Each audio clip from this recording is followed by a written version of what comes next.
Hola, hola amigos de RBC Televisión, nos reencontramos aquí en Yo Acuso. Y bueno, el día de hoy vamos a analizar el ánimo que se está presentando en esta última semana electoral y también el debate que se produjo ayer y que ustedes han visto en todo el país. La semana pasada ha habido dos hechos importantes que han marcado la movilización social en relación a la oposición de la candidatura de Keiko. El jueves, como ustedes pueden ver en la foto que está detrás mío, se produjo una de las mayores marchas en defensa de la democracia que se haya registrado en el país en los últimos tiempos.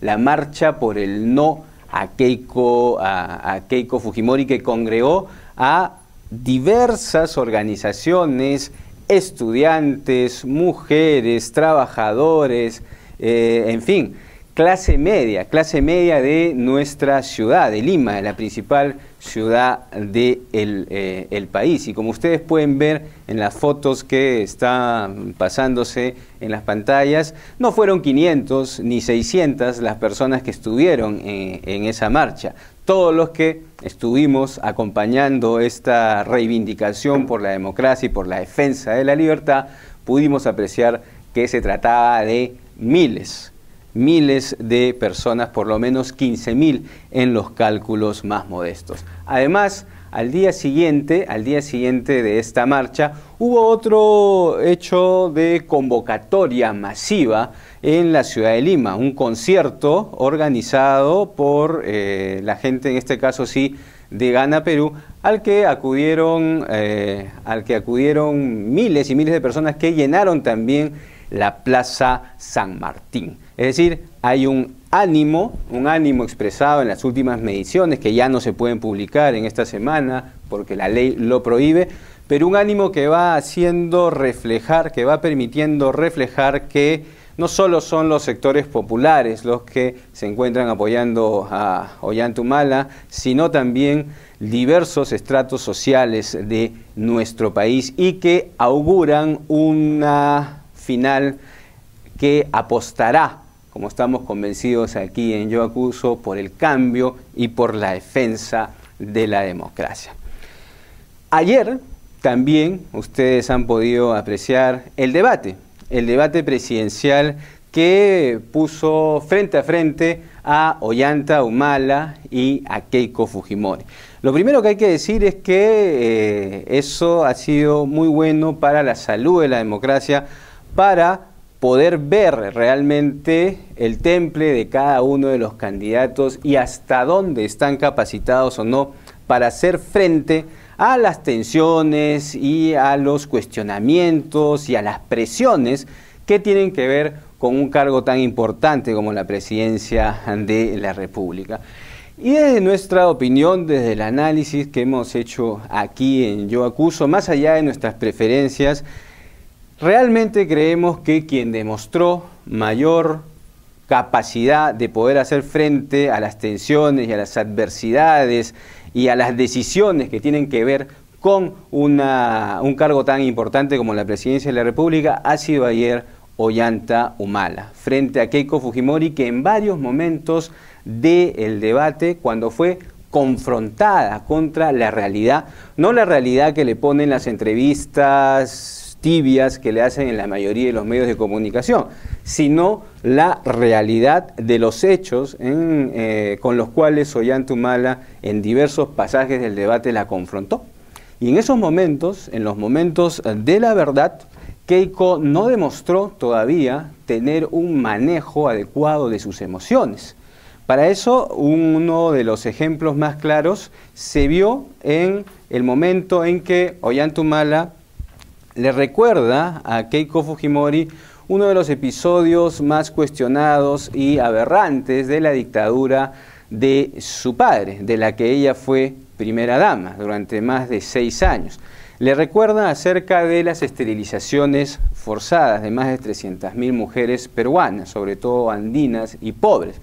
Y le pregunta además por ese hecho y por su asesor y exministro de Salud, el señor Alejandro Aguinaga. Y Keiko Fujimori, como vamos a ver en el video en unos instantes, persiste en negar este hecho gravísimo que vamos a desarrollar en el segundo y el tercer bloque del programa del día de hoy. Ahí vamos a mostrar información, testimonios contundentes acerca de la realidad de las esterilizaciones forzadas. Pero Keiko, al obviar el tema de la manera en que vamos a ver, simplemente está optando por negar una realidad que todos conocemos. Adelante con el video de la negación de las esterilizaciones forzadas. Durante el gobierno en el cual fue usted primera dama, se esterilizaron a más de 300.000 mujeres pobres sin su consentimiento. Y usted tenía 26 años, no era una niña.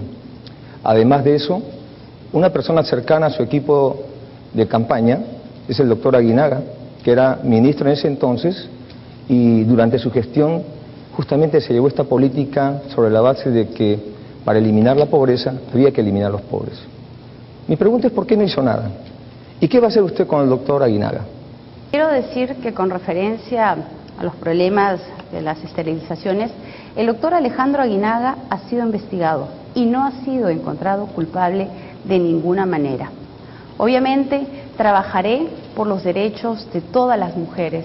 Como mujer y como madre, me comprometo a dar mejores oportunidades a través del programa Construyendo Perú. Bien, amigos y amigas, continuamos. El silencio de Keiko Fujimori es evidente en relación a este tema. Pero hay dos temas más que creemos importante resaltar acerca del debate porque presentan una serie de contradicciones en relación a su propuesta. Uno tiene que ver con la insistencia de la candidata de Fuerza 2011 en relación a la protección de los derechos laborales, ¿no? Ella ha sido muy enfática en las últimas semanas y ayer en el debate al señalar que se va a crear la Superintendencia de Protección de los Derechos Laborales. Bueno, fue el gobierno de su padre, en el que ella participó como primera dama, aquel que desmontó toda la protección laboral para los trabajadores. Como observamos en su plan de gobierno que está pasando en las pantallas, se habla claramente de la flexibilización laboral que afecta a todos los trabajadores del país y que ha permitido las condiciones que actualmente existen en relación al trabajo. Y finalmente, lo otro que queremos recordar con el video que vamos a ver antes de la pausa es la no respuesta acerca de la pregunta de Ollanta Humala en relación a la corrupción. Ollanta insistió bastante en la corrupción del gobierno de Keiko Fujimori y de su padre. Y ante eso, ante la pregunta si iba a hacer algo para devolver o recuperar los miles de millones de dólares que se perdieron del erario nacional en ese gobierno, Keiko respondió lo siguiente y de la manera siguiente. Vida porque usted fue primera dama de un gobierno donde se violaron derechos humanos. Y cuando usted envía sus propagandas, está la foto de usted y la foto de su padre. Entonces le está diciendo al elector, voten por los dos. Pero resulta que uno de los dos está preso por corrupto y por violador de derechos humanos. Y está por corrupto porque han robado plata. Yo me pregunto, ¿van a devolver la montaña de dineros? ¿Van a devolver esa montaña de dineros que robaron al pueblo peruano? ¿Y qué hará usted con los que robaron ese dinero? Quiero aclararle también que soy yo la candidata, no Alberto Fujimori. Usted, si quiere debatir conmigo, pues confronte mis ideas. Si quiere debatir con Alberto Fujimori, pues puede ir, si quiere usted, a la DIROES. Bien, amigos y amigas de RBC, hemos querido mostrarles algunos ángulos del debate del día de ayer y, como les comentábamos al inicio, la manera en que han reaccionado tanto Keiko Fujimori, que consideramos que en algunos momentos del debate perdió los papeles, frente a la posición que presentó Ollanta Humala de atacar los flancos más débiles de Keiko Fujimori. Finalmente hay un voto que se va a emitir el 5 de junio y es un voto que no es como muchos están planteando, un voto de resignación o un voto de pena, sino es un voto afirmativo. Todo voto finalmente es afirmativo y hay una gran corriente de cambio que está apostando en esta elección por esa orientación en su voto. En los próximos dos bloques vamos a analizar a profundidad el tema de las esterilizaciones forzadas, porque es uno de los capítulos más complejos del gobierno del régimen fujimorista que tenemos la obligación de aclarar y explicar en su real magnitud para que todos sepamos a qué nos referimos, porque ha sido uno de los temas eje también del debate del día de ayer desde uno de los candidatos. Volvemos tras la pausa para ahondar en este tema. Somos los mismos que cuando empezamos. Compatriota, ¿quieres que desaparezca la corrupción de nuestro país? Yo también.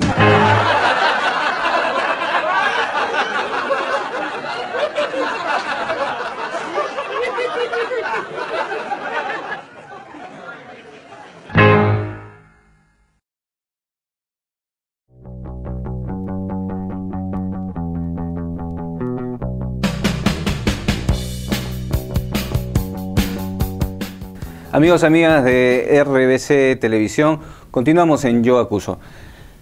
Vamos a seguir hablando de uno de los capítulos más horrendos y oscuros de la dictadura fujimontesinista. Las esterilizaciones forzadas, de las que usted debe haber escuchado mucho y de las cuales Keiko Fujimori, siendo mujer, hasta la fecha no ha dicho absolutamente nada. En el año 1995 comienza esta política de esterilizar a las mujeres. Se da inicio a esta a través del discurso presidencial de Alberto Fujimori cuando inicia su segundo mandato. Para entender un poco más la naturaleza de todo ello, vamos a ver qué dijo Alberto Fujimori en el discurso presidencial de 1995. Adelante, Colín. Lo justo es difundir, a fondo los métodos de planificación familiar. Las mujeres peruanas deben ser dueñas de su destino. Esa fue la decisión que impulsó todo lo que después vino durante varios años. Sobre todo, como sucede siempre en nuestro país, eran mujeres pobres, en muchos casos analfabetas, de comunidades andinas, de comunidades amazónicas. Y esta directiva de Fujimori expresaba ya un autoritarismo rampante que en esa época todavía estaba en duda si se convertía en dictadura o no, pero que a la postre derivó en ello. Luego, se calculó ya para 1998, en pleno segundo gobierno de Alberto Fujimori, que había alrededor de 200.000 mujeres esterilizadas ya, pero el gobierno de Fujimori seguía negándolo y negándolo. Algunas eran sometidas de manera violenta y cruel a estas operaciones. Y para ello vamos a mostrarles testimonios de aquella época que demuestran cómo mujeres quechua hablantes fueron obligadas, insultadas y vejadas con el objetivo de lograr metas que les impusieron a los trabajadores del Ministerio de Salud. Pero primero vamos a ver el video de los testimonios.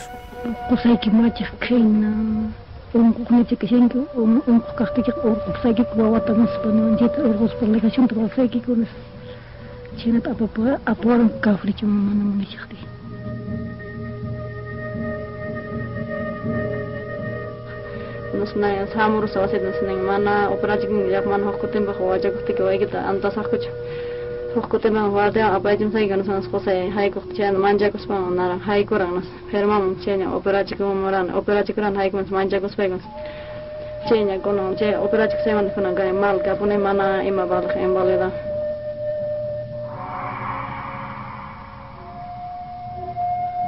entrasen nisperon basaira chunga kepti Cep menjeres kali kan ini cep ashkata gonis kota apa yang kuki kami lap tangkai mang ashkat cep kan ashkat para kita juga mesti minta nis benarti man kuida wasan cek nis ahnat nukai kurai mana gue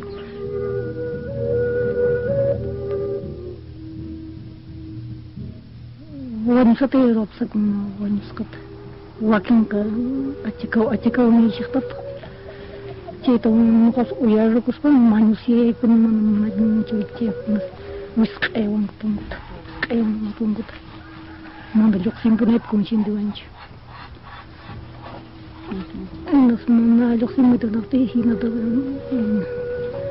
Kumpaiwan siak cipi cendon hasta con mal tapur ciento con.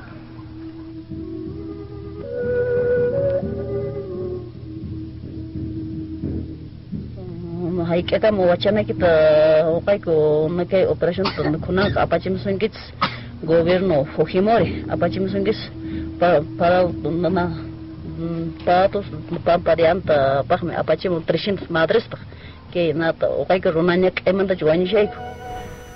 Nos damos cuenta, así eran las cosas en aquella época de la mano de la decisión de Fujimori. Como una vez dijo disolver, en otro momento dijo planificación familiar. Y se comenzó a implementar esto. ¿Y cómo así?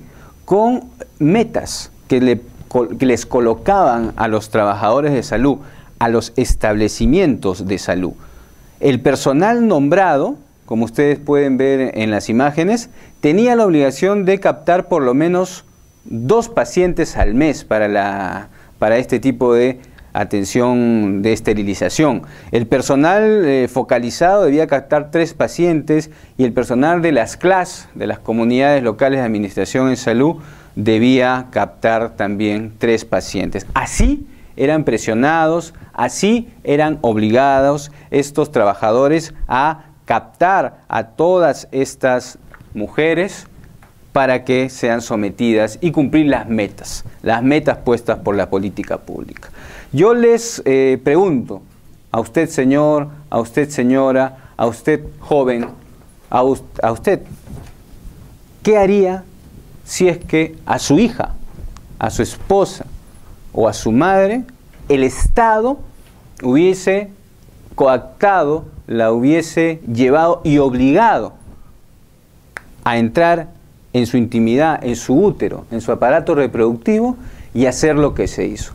No hubiese sido un escándalo si hubiese sido 2, 3 o 4 mujeres de Lima, de algún distrito de esta ciudad, pero bueno, fueron mujeres de el Ande, de la selva, y el gobierno lo negó durante años. Y hasta ahora el fujimorismo, el fujimontesinismo, porque nosotros acá sostenemos en Yo Acuso que fujimorismo, Keiko Fujimori, fujimontesinismo están unidos y las evidencias cada día son más contundentes, nunca dijo nada y lo negó. Vamos a continuar sobre este tema porque es importantísimo luego de la pausa en Yo Acuso. Somos los mismos que cuando empezamos. Que es una persona muy inmadura, ligada tremendamente al padre. Yo creo que ella hace mucho hincapié en ser madre y en ser mujer, y yo eso lo cuestiono, porque ser mujer es sentir, es tener sensibilidad. Yo no la vi sensible cuando dejó que la madre, expulsada de palacio, se fuera a vivir en un cuarto en su escuela y ella se fue a vivir a 10 metros de Montesinos. Yo no la veo sensible cuando hace alarde de ser madre y no se da cuenta las miles de madres que fueron esterilizadas y que nunca serán madres. Yo no la siento una mujer cuando no se apiada de las madres de los jóvenes que fueron muertos en la conducta.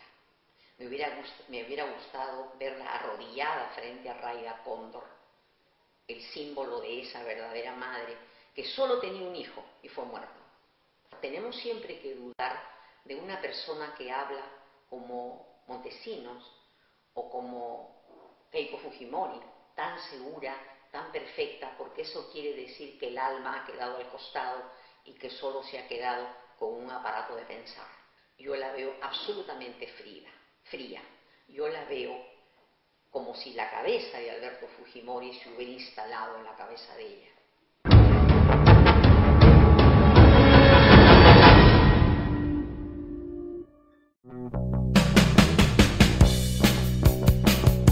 Continuamos en Yo Acuso, aquí en RBC Televisión, tocando uno de los temas más oscuros de la dictadura fujimontesinista, aquella en la cual Keiko fue la primera dama y aquella en la cual por lo menos a 300.000 mujeres peruanas, como la que nos acompañan todos los días, se les esterilizó forzadamente con secuelas terribles, biológicas y psicológicas, y ella hasta la fecha no se ha pronunciado acerca de ello. Hasta ahora estamos esperando en Yo Acuso, y creo que más de medio país, qué dice Keiko Fujimori acerca de lo que hizo el gobierno de ella, porque ella era la primera dama, en relación a las esterilizaciones forzadas.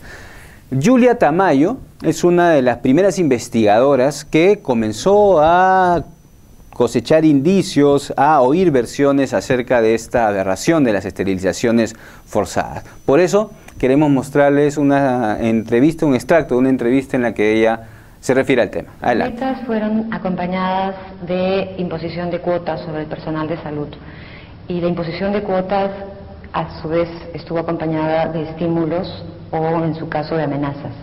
La presión fue muy intensa, pudimos conocer incluso de los montos en el caso de estímulos y las amenazas en diversas localidades del Perú, con lo cual se probaba de que no era un incidente aislado, sino que... Como es costumbre, en muchos casos de las políticas que el Estado aplica, generalmente la cuerda se rompe por el lado más débil, como explica Julia Tamayo, y eso es el trabajador, el personal de salud. ¿Por qué? Porque fue obligado a cumplir ciertas metas, y se recogió un testimonio que señalaba lo siguiente: a una enfermera contratada por el Ministerio de Salud en aquellas épocas, cuyo nombre no podemos revelar, no pudo cumplir con las metas que le habían impuesto mensual en su establecimiento, y eso venía a través luego del establecimiento, las redes, y llegaba hasta el ministerio. Y no pudo cumplir con la cuota, y como no pudo hacerlo, ¿qué cree usted que le dijeron? Bueno, si ella no pudo cumplir con la cuota de las esterilizaciones, que se esterilice ella, para que no afecte este tema de las metas. Así sucede cuando la política se convierte en números y se olvida de las personas. Y esta idea de la política como números, obviamente aparece en nuestro país con mucho más fuerza en el gobierno de Fujimori. ¿Qué pasó con la enfermera después? La despidieron y violaron sus derechos laborales, violaron su intimidad, y las secuelas psicológicas que ella padece hasta el momento obviamente son terribles. Tenemos más videos acerca de aquella época porque merecemos saberlo, merecemos que esa verdad de aquella época sea divulgada, y que usted que la conoce se pregunte y converse con todos sus amigos, vecinos, acerca de cómo se maltrató a las mujeres en aquella época. Ahora vamos a ver un video que puede herir su susceptibilidad, pero que es necesario, porque así se trataba en esa época a las mujeres. Es el video de Juana Rosa Ochoa Guaitará, quien después de la aberración a que fue sometida, falleció. Adelante con el video. Fue una de las últimas en ser operadas en esa campaña. Al concluir, el personal salió a celebrar. La señora Ochoa había sufrido la perforación del intestino grueso durante la intervención. 38 horas después, falleció. El Centro de Salud de Guaitará no contaba con los medios para hacer frente a esta fatal circunstancia. Bien, estamos viendo entonces cómo sucedieron las cosas en aquella época. Fueron 300.000 casos, no fueron 1, 2, 10, 100, 500.